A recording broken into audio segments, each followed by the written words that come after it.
So you're probably wondering why the youngest and least academically qualified person in the room is sharing this. I may not know much about STS, but I have a non-trivial quantity of experience of arguing with strangers at the weekend. I spend most of my free time going to far-flung places and spending lots of time in seminar rooms and debating with people, which is ill-advised if you want to get a good degree, but is quite fun in terms of being able to moderate things like this. I also used to run the Cambridge Union whilst I was there in my undergrad, so I have some experience in corralling recalcitrant people into concision.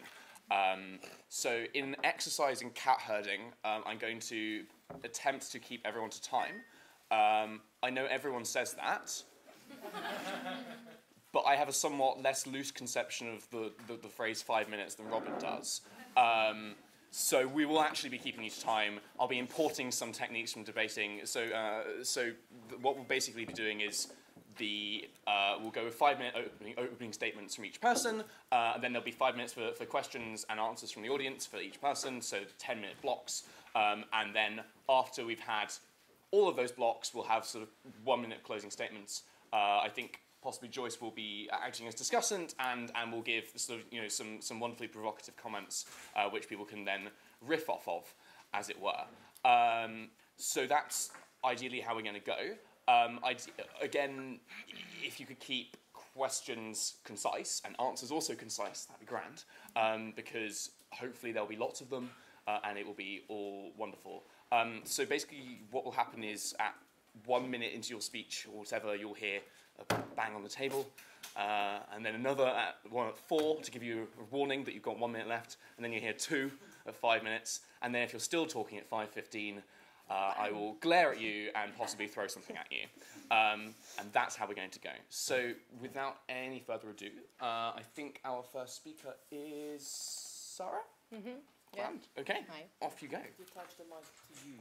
Mm-hmm. Does this have like a gripping thing? Yeah. How?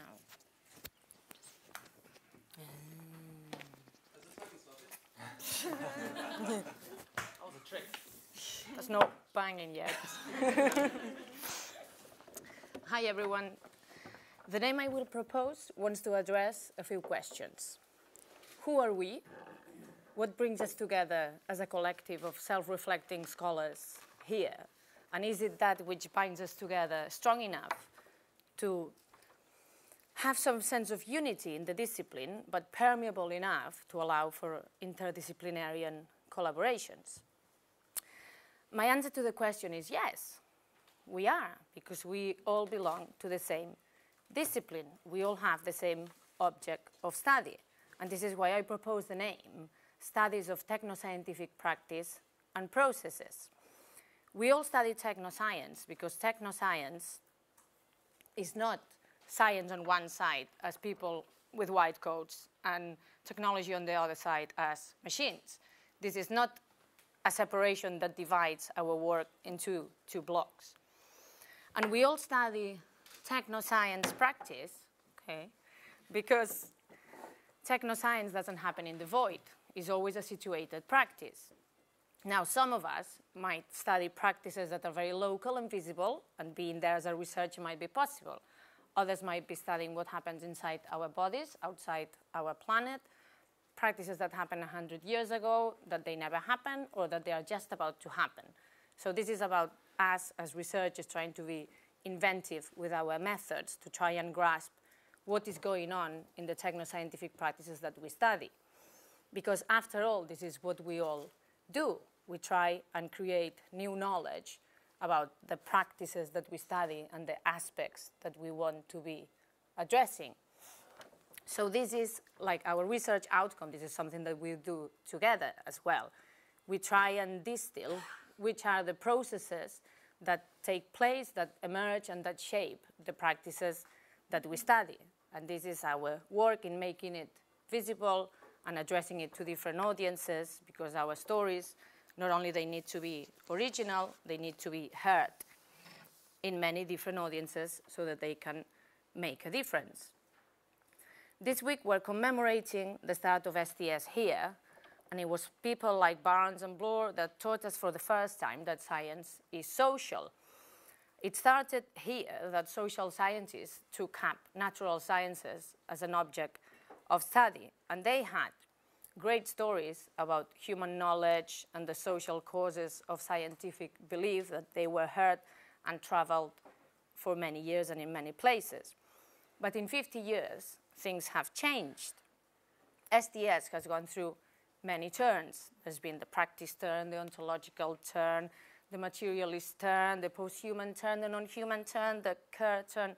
So STS got bigger with all these turns. And now, researchers, we have a lot of tools to use and to further our studies. So what STPP wants to convey is to be, it's great, isn't it, STPP? Is to get these tools and use them to study whichever technoscientific practices we're trying to grapple with, because these are our knowledge-making tools. We are not social scientists incurring into socially virgin domains of natural science. We are not studying the social causes only of their claims. There's many other ways of doing STS nowadays. So let's not limit our intellectual capacity by using anthropocentric accounts that might separate the social sciences and the natural sciences as on them, them on us. Because after all, it was a biologist that taught us about material semiotics, Donna Haraway, and it was a chemist that told us about cosmopolitics, Isabel Stengers, and it was a physicist that has made the word entanglement the buzzword in STS, Karen Barat, and it was a former medical student that told us beautiful stories about multiple bodies in medical practice. That's Anne-Marie Moll.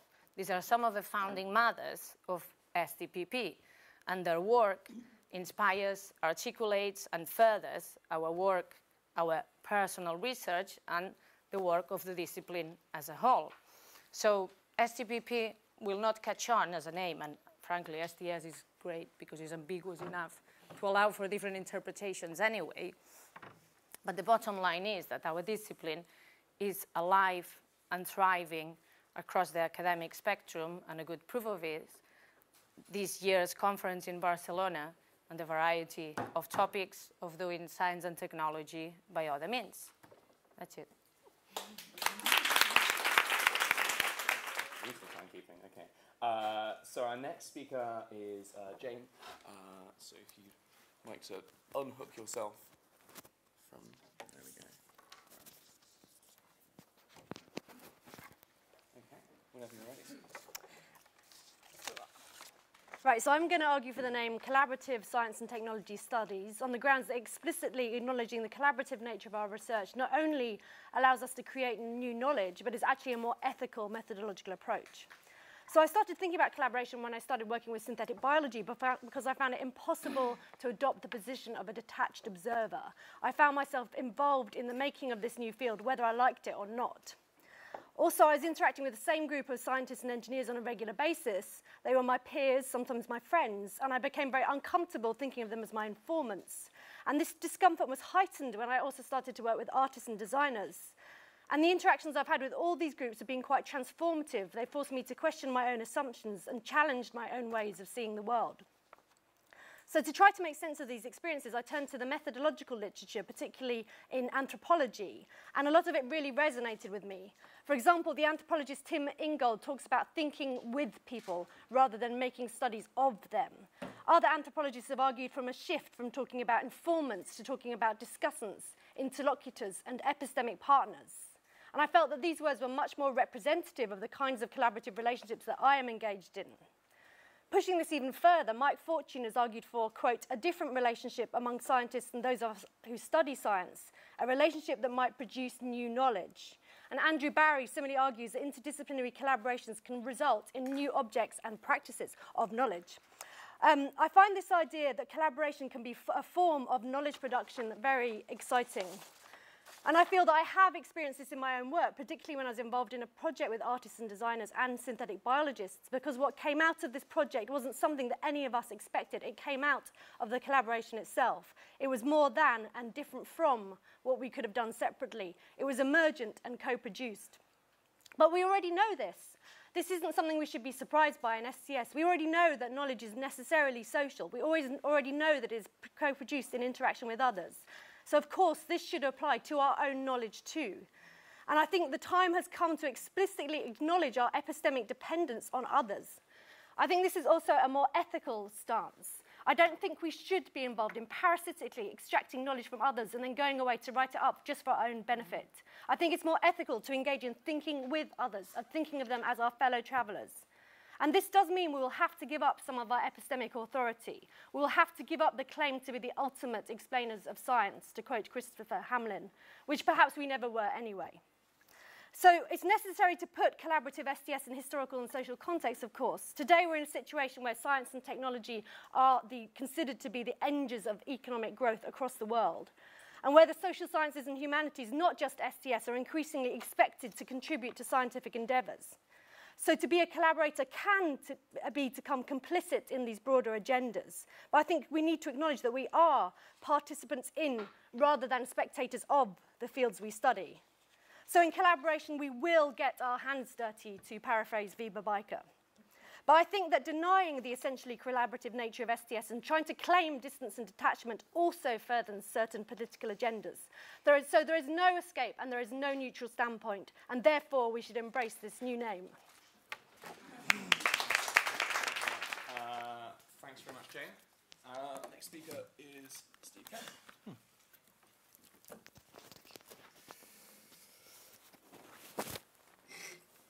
Whenever you're ready. Okay. So I've been asked to provide a view on whether the social construction of science and technology is a good name for this field of study. And obviously, there are different ways you can take the question of what is a good name. You could take it as a kind of descriptive question, as in, is the social construction of science and technology a good description of the approach that practitioners actually do take in the field? I'm not really going to do that because I'm not as up-to-date as I would like to be on the state of the field, so I couldn't really tell you the answer. I'm going to take it rather in a more normative way to say, is the social construction of science and technology a name practitioners should want to live up to? Should practitioners be aiming to produce social constructionist analyses of science and technology? And I guess the first thing to say, which is kind of obvious thing to say here, is it depends on what we mean by social construction. It's a contested term. Different analysts have given different views and evaluations of it. So there's kind of classic approaches like Berger and Luckman and the strong program of scientific knowledge. There's also lots of other versions and analyses, work of Sally Haslanger, writers like Kenneth Gergen, and we could sort of go on listing. So there's a lot of discourse about social constructionism around, and some degree of variation in versions that are defended. Given my tendency to be more of a critic than somebody who's good at building up alternative systems, I'm going to talk about which ideas of social constructionism I don't think practitioners should be attempting to live up to. And there's two of these I want to mention. First, I think practitioners should avoid adopting a version of social constructionism which cannot give a meaningful place to the resistance and capabilities of material entities and technologies. So you should avoid approaches which treat the definitions and categories of scientists and technologists as if they're self-validating, as if these aren't vulnerable to being undermined by practical experiments and those kinds of practical activities. They should also avoid approaches that fail to capture the kind of resistance of the material world and the resistance it puts up to attempts to kind of classify it and know it. And to avoid that, I think one can look at work that emphasizes practice, and obviously this has been discussed already, quite different approaches, somebody like Andrew Pickering on the one hand, or Anne-Marie Moll, but either way, I think they do manage to avoid excluding that material dimension, and they do manage to more positively bring in the resistances of materiality. Second form of constructionism I would recommend avoiding is that which goes beyond relativism and ends up in skepticism. Now again, there's potential to be horribly kind of bogged down in definitional issues there, so keeping things short, I'm going to say the following. To me, it doesn't seem objectionable for the analysis of science and technology to be relativistic in the sense that it acknowledges that there are different clusters of participants, different epistemic cultures. They can have different criteria for assessing and evaluating knowledge. And to acknowledge that helps us to situate knowledge claims, to identify the cultural context in which they're embedded, and to make sense of the judgments and also disagreements between scientists. And the relativism here would also involve the point that as criteria for evaluating knowledge claims can vary, it's illegitimate to simply deem one set of criteria to be valid and then impose that on others who disagree with those criteria. So that is all fine as far as I can see, but where constructionism becomes a form of skepticism, to me that is more troubling. And by skepticism, I guess here I mean a form of kind of radical undecidability when it comes to the assessment of claims. So a key version of this would, this form of skepticism would be the argument that any case that can be made for accepting, say, a theory, can always be balanced by an equally convincing case for an opposed, or at least very incompatible theory. I guess the picture here is that whenever some group of actors think they've put together a convincing argument, a good set of reasons to accept a theory, the skeptic would say it's always possible to balance that out with just as good a set of reasons to reject that theory. That seems to me to be a kind of troubling sort of idea. It's troubling in relation to the effort, the work, and investment of all kinds that goes into scientific activity. For example, if the justifications that big science produces for certain theories are always going to be opposable by equally good alternatives, why should anybody be paying a large amount of money for the institutions and machinery that produce that? And I think that form of skepticism is also troubling when we think reflexively about our own theories as social scientists. If our own accounts are always able to be opposed by equally convincing arguments, why bother to put the time and effort into developing them? So summing up, I would say the social construction of science and technology is a name that the field could aspire to live up to, but if it does so, then it has to be a form of social constructionism that can deal productively with materiality and avoid questionable forms of skepticism.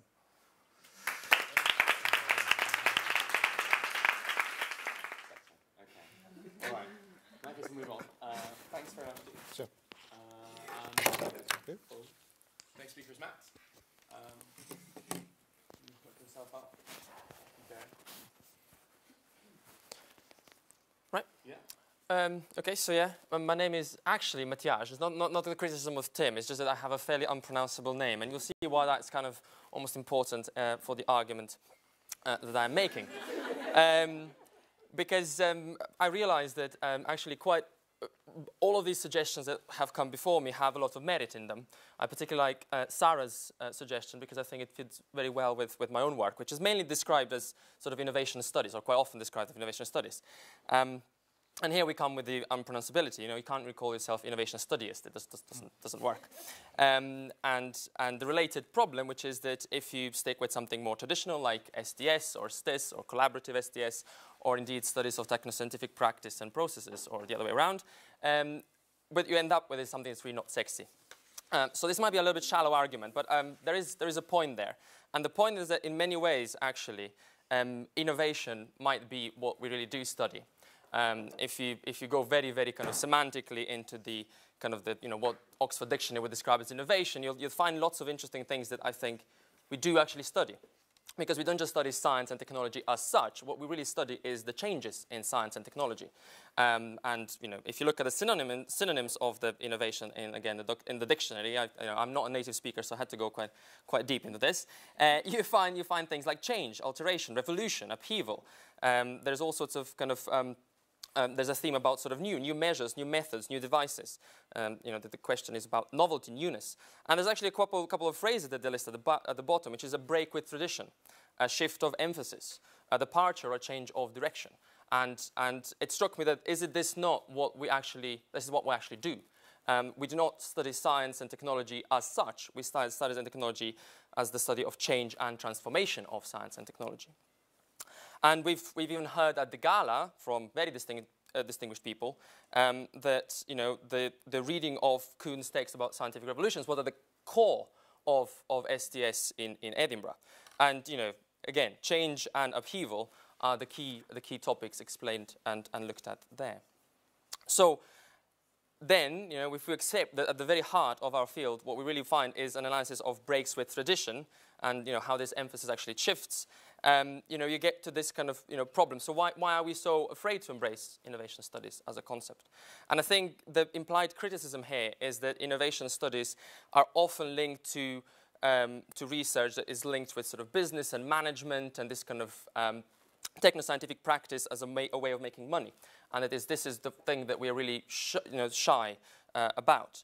And I would like to suggest, perhaps, that then our approach to deal with the possibly negative connotations of innovation studies is not to withdraw from this landscape, is not to withdraw from the innovation landscape and let the business school deal with it. Because it sort of struck me that this is a little bit like withdrawing from European Union, because you don't like to be introduced with people like me that have impronounceable names. So instead, what I would advocate for is to sort of take control, to grab innovations and run with them as a theme and as a name, perhaps. You know, if you go into one kind of school, you should say that we should translate and enroll more people into our way of thinking. If you will, we want to put boundaries around which make our view of what innovation is and what are the important topics of study within the innovation context at the core of the studies all around. So I hope I'm not sort of drifting now into some kind of innovation wars. That would be, I think, an unintended and perhaps unfortunate consequence. But I, for the very least, I would like to kind of quite boldly declare myself as somebody who does innovation studies, and even go down the sort of slightly unpronounceable route and say that I am an innovationist. I'll have to work with that one, but definitely, I think a fight worth fighting. Thank you. Whenever you're ready. Yeah, sure. You've got a time. Oh, you're well prepared. Yeah, okay. So I'm here to defend the name Social Study of Science. Now, I'm taking it that we're doing this as a kind of role play. So I may or may not believe any of the things that I say. And if Robin's taken the precaution of leaving the room, but if I accidentally insult Robin, that was one of the things I didn't mean, okay? Now, so the first thing I want to say is STS is obviously a stupid name for the film. Yesterday, FedEx tried to deliver a parcel to me. They couldn't even find the building. What we need is a better name that people can obviously see. And so what we need is Social Study of Science. Social Study of Science, everybody can remember that name. It's very simple, 3 S's. It's all over the best journal in the world. Very easy name to remember, okay? Now, this has an important advantage as well. The advantage is that it focuses our attention on the fact that fundamentally we're interested in science. We can be interested in lots of other things, and I'll come on to that in a second. But I think what we're fundamentally interested in is science because of the way in which science feels truthy. Okay? It's not just that things work or that we get innovations. I enjoyed all your jokes there. Nobody could really think that was the name of the field. But it's a role play, okay? But science feels sort of truthy. Logic feels sort of transcendentally truthy. Those are the things we're interested in. So, I mean, when you have the social construction of technology, that's a very interesting move. But who doesn't see that technologies are socially constructed? I mean, that has a perfectly trivial meaning, as well as the other one that we try to impose on it. But if to say that science is socially constructed, well, that is transgressive. And what I'm interested in is the transgressiveness of our studies of science and logic, and that's why we need a name that puts science at the center. Now, that doesn't mean I'm not interested in studying all those other things, the practice, the technologies, the innovations, and so on. But I'm only interested in them insofar as they relate to science. And we've got to admit that in those areas, important though they are, there are lots of other people fishing as well. I mean, there's economic history is interested, architecture, design, it interests all these things. I don't mind, you know, Jane's point about this, but we set off from being social studies of science, and we look at these other things in conjunction with other disciplines. Sorry, I'm in danger of beginning to mean this now. This is so as Peter Mandelson, one of my heroes, that might be a joke. Okay, Peter Mandelson said, you know, he was profoundly relaxed about people getting wealthy, and I'm profoundly relaxed about us studying technology and innovation and practice and all those other things. But what we really do is social studies of science. And of course, this takes me back to those early arguments about, you know, science, studying science being important because science was the hardest case. And I think there's still something to that. Finally, I want to say that the field, the name of the field is social study of science, got an implicit endorsement just now from Sarah, who, when she was asked about the... Common ground, not the only ground. But when she was asked about, what is the cost, she said, well, of course we all do social study of science. And I thought, well, that's made my argument for you. Even my opponents recognise that deep down, this is what we really do. I suggest we go and rename the building immediately. Thank you very much.